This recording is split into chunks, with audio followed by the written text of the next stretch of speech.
Start of Forever Deluxe Edition by Marr Grey. Marr Grey has been on his serious grind since he was a teenager, rapping for Meek Mill, Drake, and Big Sean when he was 15 outside of their shows. It helps him build a solid foundation and the courage to go even harder. With multiple projects under his belt and the ability to rap and sing, how do we feel about his latest album? Here's our honest review of State of Forever Deluxe Edition by Marr Grey. Someone may have a Logic shirt on. Oh, I didn't even notice that, man. You're a fan. I couldn't find a music video. That's why I had to use the slideshow. So, have you heard of Marr Grey before? You heard this? no, I haven't. Yeah, one of our Instagram people hit us up.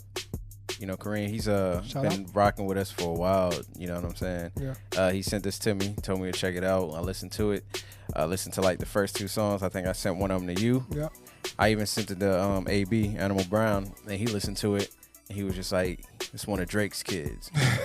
And so, how you feel about this album artwork, man? Oh man, that's funny. It's cool. It's simple compared to the EP. This is just a red background or whatever like that. So I thought that was interesting. Other than that, it's just a cool pose. I mean, it symbolizes the Night Rider Radio a lot. Yeah, actually, I didn't even catch that. That's right on point, man. Night Rider Radio. That's exactly what this is. I like the blue background better. I know I love red, but I like the blue background fits it a little bit better to me. The flow of this project, man, it's just Night Rider Radio, man. Kind of just like flipping back and forth between different styles of music, whether that be singing, rapping, doing whatever he wants to do, pretty much. This is definitely Night Rider Radio, pun intended. This is a night ride music, and I'll get to that. Highlights, man. Look, Never Knew Me. I thought that was fire. That was the opening track. It kind of led in. That's definitely one of the new tracks that they added. It's kind of him, like, looking at the success and that he's garnered from whatever song he said that leaked. I didn't quite catch which song he said leaked. Yeah. But a song leaked apparently. This Ain't a Thing is fire. Personal is fire. The Night Rider Radio Part 2. I thought that was actually really dope. Yeah. Take a Lot. I thought he did a good job with that one. Countdown by featuring December. That joint is really dope. It took me a minute to remember who December was. Really? Yeah, I was just like, I know. We keep doing that. Yeah, man. I was just like, oh, I remember now. Blame It On Me is fire. Yes. Left Me Alone is fire, and I thought Better Man was also dope as well. Night Rider Radio episode 3 kind of had me laughing too. Oh yeah, I remember that now. But aside from that, yeah, those are my favorite songs on this joint. That's quite a bit of songs. Well, Never Knew Me was extremely fire. I just liked the vibe that it presented. I thought it set off the move very, very, very well. Personal is one of my personal favorites just because of the sound of the song. I enjoyed Serious. Was it Take a Lot? Deserve It was really dope. And then all the way down, I think it was Blame It On Me. Oh, Countdown, of course. But Blame It On Me was really dope. I really enjoyed No Drama. I just really like how he wrote that and just the vibe that it presented. And like you said, Better Man was the really dope track to go out with. Low lights, man. First off, before I say anything, I just want to say I think Marr Grey is extremely talented. Mm-hmm. My low light is anything when I heard who I'm referring to as Mars Scott. In other words, sounding like Travis Scott. I was just like, no, don't do that. The ad-lib sounded like Travis. The verses sounded like he was rapping like Travis. There's even a song, I had just remembered it before we started. I don't know if it was Serious. He did a little rap. It might have been Serious. He had a little rap, and it sounded like Young Thug to me. And then there's some parts on songs where he's rapping, and he sounded like Drake. And I'm just like, you're sounding like Drake, you're sounding like Thug, you're sounding like Scott. So you're almost getting to a point where you're making it hard for me to understand who you are as an artist because you're swerving in all of these other people's lane. It's one thing when you take something from somebody and you flip it. Future stole T-Pain's whole style, but it don't sound like T-Pain's style. Young Thug and Future sound close, but they don't sound similar. Right. You know what I'm saying? He sounded like Travis Scott. He sounded like Drake. He sounded like Young Thug on one song. He didn't sound like Young Thug throughout. Right. But there were times where I felt like he sounded like his own self.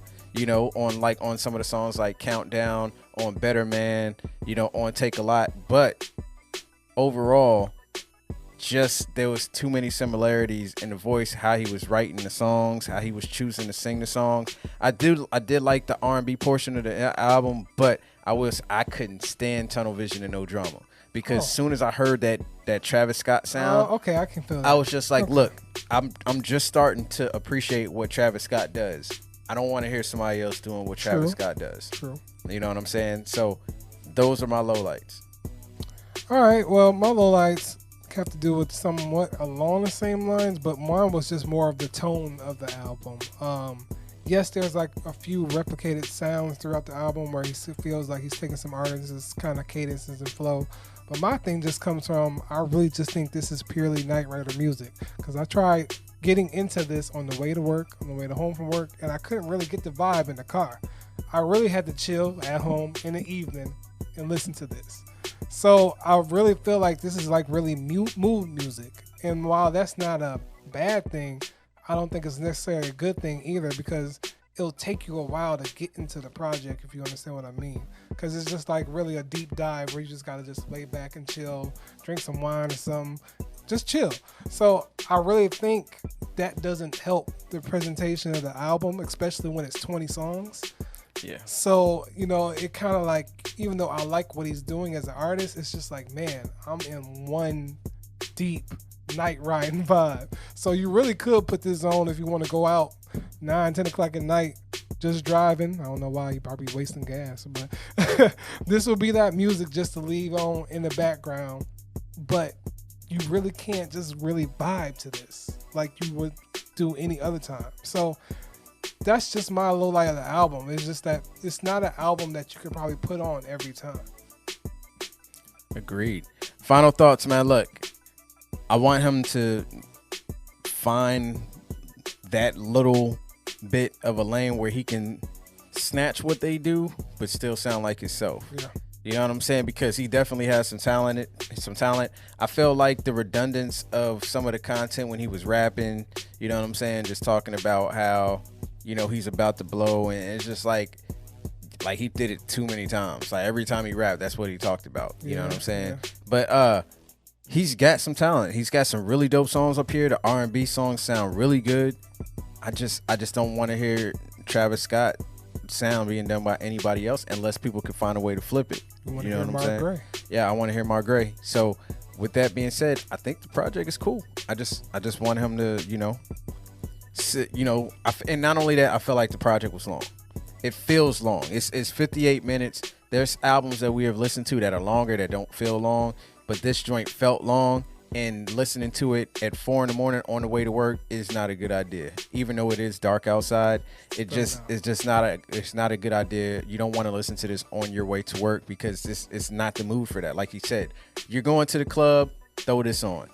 And there's a section for you heading to the club. There's a section for you on your way home from the club. Like, you know, He really has that stuff built into the project. This album definitely isn't for every situation.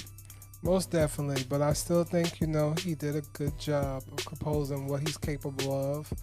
Even though if it's oversaturated with tracks, I get it's a deluxe edition, but I guess the last one was an EP, and this one was an album. So even though it still shows off what he can do, I agree with you. He needs to find his identity and try to stick with it. Like, you can emulate sound, but you need to, you know, form your own groove or your own lane. But I do appreciate what he's bringing to the table, because, like, you know, track 1, he started off with a good vibe. The skits he had with the Knight Rider radio was a dope concept. Not a lot of people do skits like, you know, radio like skits like that no more. So it's pretty cool to see that. But yeah, I just feel like, you know, it's a cool album. It's good. Final grade. If I can take 6 songs off of this album, it'd be an easy plus. Easy. Yep. Super easy. But since I can't, I'm still going to give it a plus. Check. Oh, yeah, I'm tripping. A check. Uh-huh. I'm still going to give it a check. It's definitely on the lower end of the check, almost a dash, just due to the fact that it's just like, it's toting the line of being too long. Matter of fact, no, scratch that. I'm going to give it a dash. It's too many songs. It's too long. 6 songs need to be taken off of this joint. It sounds dope. He's got enough solid songs up here, but I wouldn't put this in like my top 5 of any category I could think of right now off of the albums that we reviewed this year. Yeah, I most definitely give it a check just because of what I said about the mood music and the tone. Like, I really just feel like this isn't a mood, this isn't a vibe for every type of situation, but I see what it can bring to the table. And if it can give us something really cohesive and tight just with 10 tracks and just kill it, I think that'll be the perfect lane. But this one was just like a little bit oversaturated, but I see the promise of it. I really do.